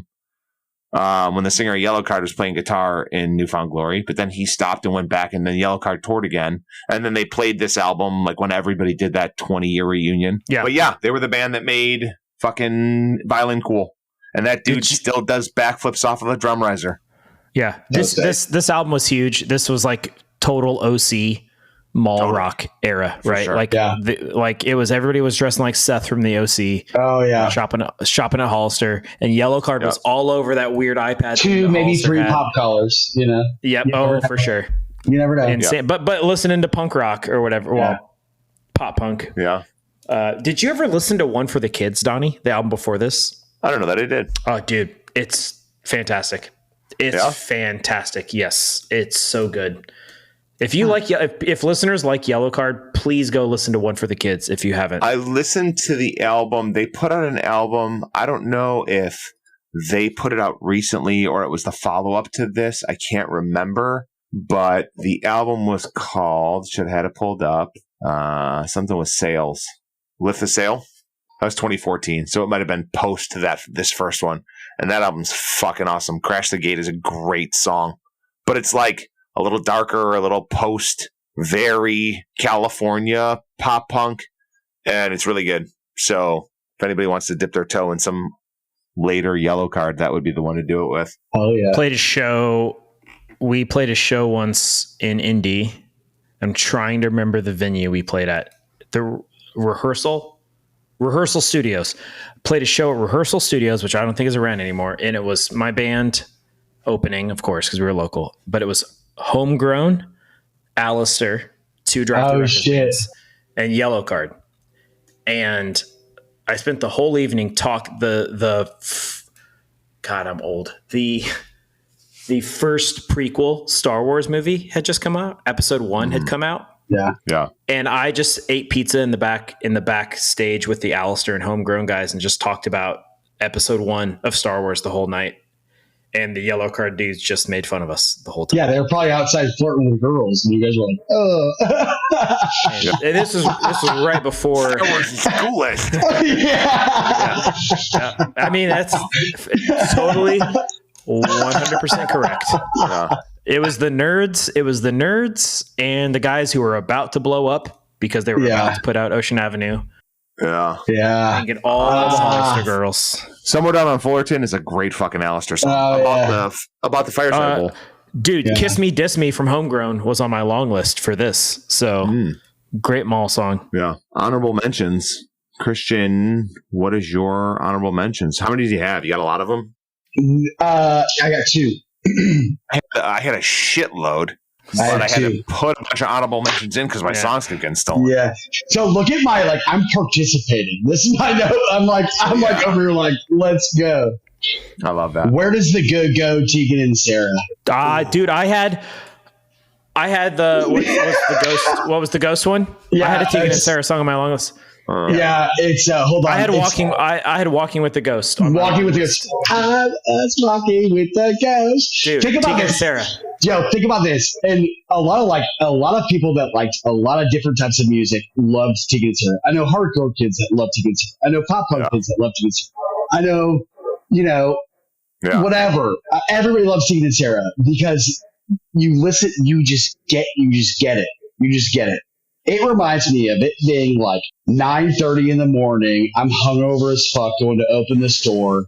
I love that. And I'm counting down the register and I'm playing Tegan and Sarah. I'm playing So Jealous front to back and I'm like, let's go. Great call. What is what's your other one? Mikey Rocks the Cool Kids. Oh, fuck yeah. That's a great call. God, that's a good one. Dude, Cool Kids. I fucking forgot about Holy shit.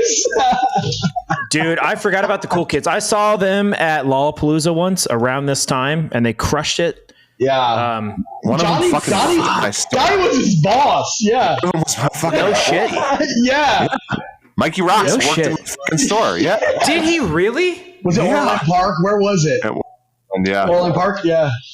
I had no idea, Donnie. What year was that, Donnie? Because he worked there when I worked there. And you know who got me into the Cool Kids? Jane Choi. Jane Choi. Shit. Bake Sale was a great fucking record. Oh, the best. Dude, Black Mags, Mikey Rocks. Yeah. Oh. Yeah. Dude, fuck, you Christian. just unlocked I wish that would have made it. You unlocked heavy memories for me, Christian. Well, I was between. Let me tell you why. Okay. I can't believe Mickey Avalon made it and didn't. Let me tell you why. Because those two were once in contention, right? Those two were the ones in contention. And I have a direct memory of sneaking into a Mickey Avalon concert when I was underage. That's why it made it in, because I had the story to tell about that happening. But the Cool Kids had to take a backseat because I have my categories: party, sad, rap, pop punk. I had my whole wave of my list. Why didn't you tell us this when you started? Why didn't we get your breakdown as part of your intro? You didn't brief me, dingus. You should have known. You call yourself a listener. Do you guys remember the Cool Kids made me think of the Pack Vans? Do you guys remember that song? Yeah. Got my Vans on, but they look like sneakers. That song? Yeah. Fuck. Dude, that whole era. I asked everybody today at work about those two songs. Which one should I do? And everyone said it seems as though you have more of a story to talk about Mickey Avalon than you do the Cool Kids. And also, everybody that I talked to today at work didn't know who the Cool Kids were, which fucked it all up. It sounds like your employees didn't have the right answer there. Yeah. They didn't. Gone with what we would have known. You just dated yourself. It sounds like you're old now. You're the old guy in the conference room. Oh shit! I am not though. You look like. No, you're not. I'm not. I just had a birthday in August. Well, you're younger than both of us, so you're not the old guy here. 35. And happy birthday! Thank you. Are 35. You that young for real? Yes, dude. 35. Congrats on all your success at such a young age. You're making me second guess all my decisions in life. No. So thanks. I started this when I was 24. So damn. Good for you. All right. What are your honorable mentions? I'm just gonna spit out a few. They were all pop punk shit. Okay. But I'm just gonna spit a few out. Yeah. So Everything Is All Right, Motion City soundtrack. Yeah. Yep. Great call. I Woke Up in a Car from Something Corporate. Don't care. No. The Best of Me from Starting Line. Okay. And you were sad. This was, well, fuck it, I was. You were sad. And this one was very much me and not the rest of them all. But Just Rock and Roll from Midtown. I absolutely love that record to this day. It's maybe the best pop punk record of all time, in my opinion. Pure pop punk record is Save the World, Lose the Girl by Midtown. All right. Those are good. All right, I'll read mine off. Well, like I said, I had a bunch, but now I've only got 3. And some of them are a little bit more specific, but One Arm Scissors by At the Drive-In, but I have already... Did you put At the Drive-In on? Or did who put them on first? I put Invalid Litter Department on a song. That's right. Breakdowns. Yep. So I'll do One Arm Scissors. That was an honorable mention. I didn't put it because they've been on the mixtape. I didn't want to repeat an artist. Just saying. I did. It's fine, Christian. You know Donnie. He just wants to bust people's chops. You guys, I'm gonna fucking hold this shit to it. We're gonna fucking get. I'm gonna make my worth made because I did. Okay, cool. Electric Six, Danger, High Voltage. Oh shit. Danger. Yeah, Electric Six, Danger, High Voltage. And then I can't believe somehow we dodged the Him or CKY bullet. But I'm gonna say Him right here in your arms. Yeah, right here in my arms. Into that. Wait, so did the honorable mentions like make the list of like now you can't say it anymore? No. We've had honorable mentions that have made the mixtapes post. Donnie, how you felt about Sum 41 is how I feel about Him and CKY. That's fair. Totally makes sense. I can't believe nobody said NGMT. Just gonna say, dude, they were on my airport mix. Oh, they were. No, they weren't. Yeah, M83 was. No, they weweren't. M83. Oh no, they weren't. Wait. Oh, M83. Yeah, because it was that snowboarding video. Remember that? Yeah. Yeah, I do. No, Christian's talking about Electric Feel, man. Yeah, he is. Oh, yeah. Yeah. Different artists. Different, but the same. All right, Donnie, you want to recap the songs? Yeah, let's fire out the list. So, Direct Steel with Head Automatica, Beating Heart Baby, Lil Wayne, Emily, Millencolin, No Cigar, Mickey Avalon, Mr. Right, Direct Steel with Paramore, Misery Business. Great fucking call. You couldn't not have this on there. The Used, Taste of Ink, Newfound Glory, My Friends Over You. Another Direct Steel. Copy. My Friends Over You is a Direct Steel. Yeah. Great fucking call with Cut Copy, Hearts on Fire. Finch, What It Is to Burn. The Darkness, I Believe in a Thing Called Love. Take a good time. Long pause. Sum 41, Fat Lip, and then Yellow Card, Ocean Avenue. Christian, you got to put these bitches in order. You got to put them in the right order. Donnie's going to send you the list of songs. Mm-hmm. And you got it written down, or do you mean to send it to you? Do you have a fax machine? I can send it to your conference room. I'll send you fax to the Donnie room. will fax these to your conference room, Christian, and then. Yo, can I be honest with you, Ron? Can I tell you a little secret of mine? Yep, please. I'm gonna put this out to the entire world, so I hope it's not too much of a secret. But up until Donnie, because Donnie no longer works where Donnie works, up until a very short amount of time ago, I still was reaching out to Donnie for like, hey, how do I manage my people? That's great. That's great. It's true. And I just want to say, Donnie, I love you so much because you've given it to me every single time. Every time. Every time. Yeah. Christian, this is my very first podcast. I've never been on. I can't believe that. I was shocked when you said this is the first podcast I've ever been on. I can't believe that either. I can't believe that either. And you know what's funny is that I wanted to start one, so I bought all the equipment for it. Because I was like, if I'm going to start it, I'm going to buy all the equipment for it. It's in the closet. Yeah, it's a good place for it. You're not even using it right now. No, I don't even know how to use it. I'm just a kid. I'm a kid with a pair of scissors and some leather.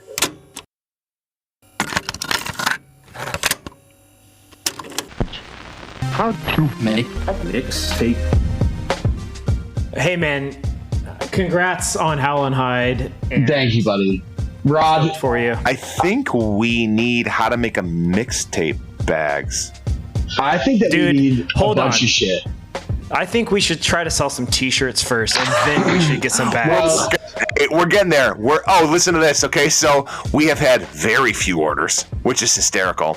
Yeah. Dr. PCF, my sister, was one of our very few orders, and the fucking post office lost our order. So of like the few that we've shipped, which is very few, one was to my sister, and the post office lost it.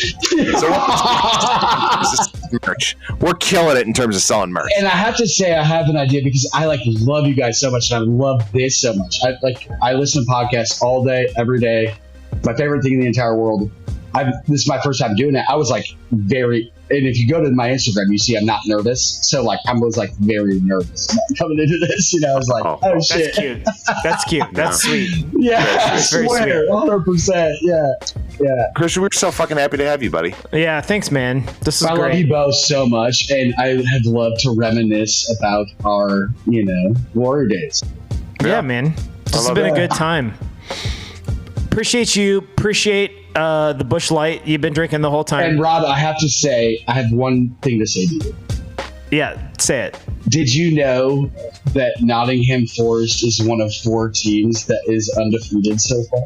I did know that, you motherfucker. You absolute motherfucker.